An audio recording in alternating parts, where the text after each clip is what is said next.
dans le pays, Port-au-Prince et dans la ville provinciale. Je dis à moment arrivé pour nous délivrer Haïti. Merci. Qu'ils sont là pour remanier la sécurité. Foutaise. On ne doit plus rester inactif face à la débâcle de l'État résultant de complots criminels de sources nationales et internationales.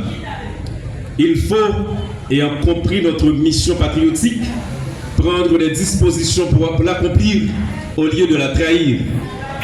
Nous décidons de l'accomplir au péril de notre vie, à l'instar de nos héros de l'indépendance.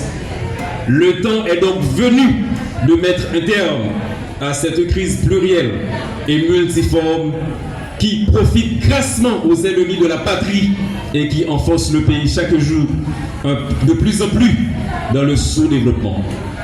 Notre volonté manifeste de redresser la barre dans la conjoncture présente témoigne notre sens de responsabilité et du devoir face à la mémoire de nos ancêtres pour restaurer l'État dans toute son autorité et ses divers services au bénéfice de toute la population sans distinction aucune.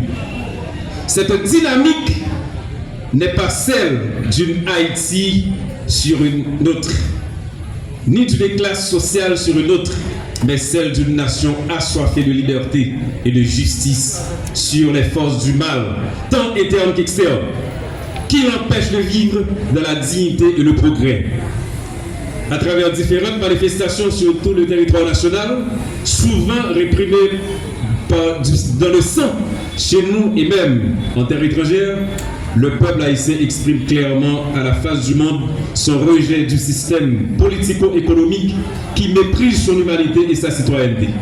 Tels sont les mêmes sentiments qui ont poussé les ancêtres esclaves à se révolter contre le système esclavagiste, colonialiste et raciste, et les ont conduits à briser les mesures d'interdiction qui leur étaient faites de revendiquer un traitement humain.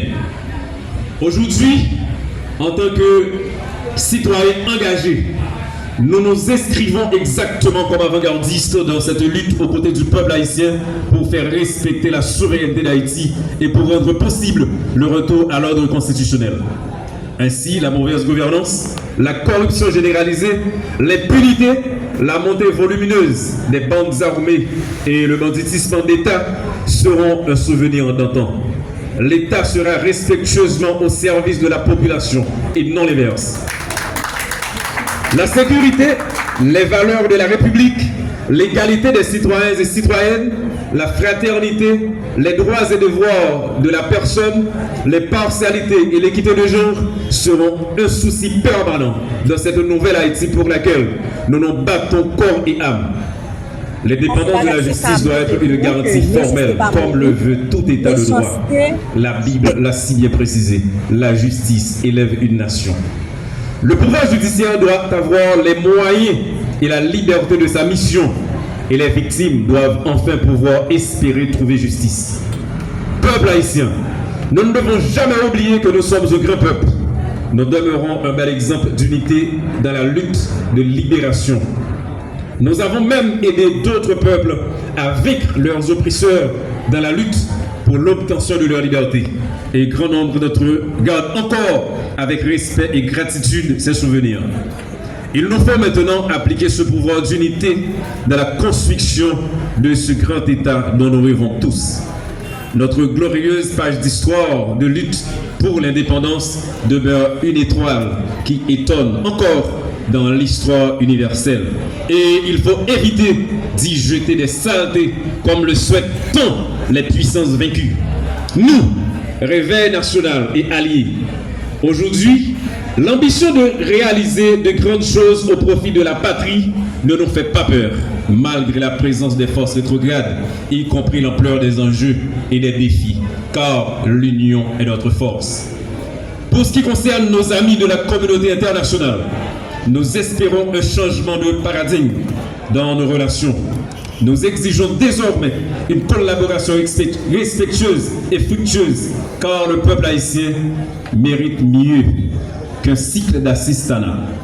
Entre l'aide et la coopération, la grandeur de notre histoire et l'attachement à notre dignité de peuple nous imposent la seconde. Nous voulons dorénavant recommencer à vivre le confort de l'État prospère et souverain où le drapeau de la sécurité flottera sur toutes les régions du pays.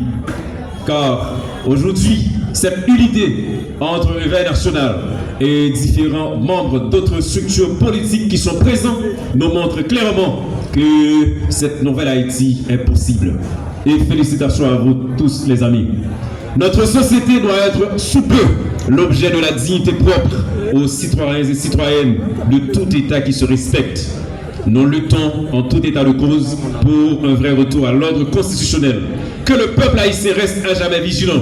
Vive Haïti, vive la République. Merci beaucoup.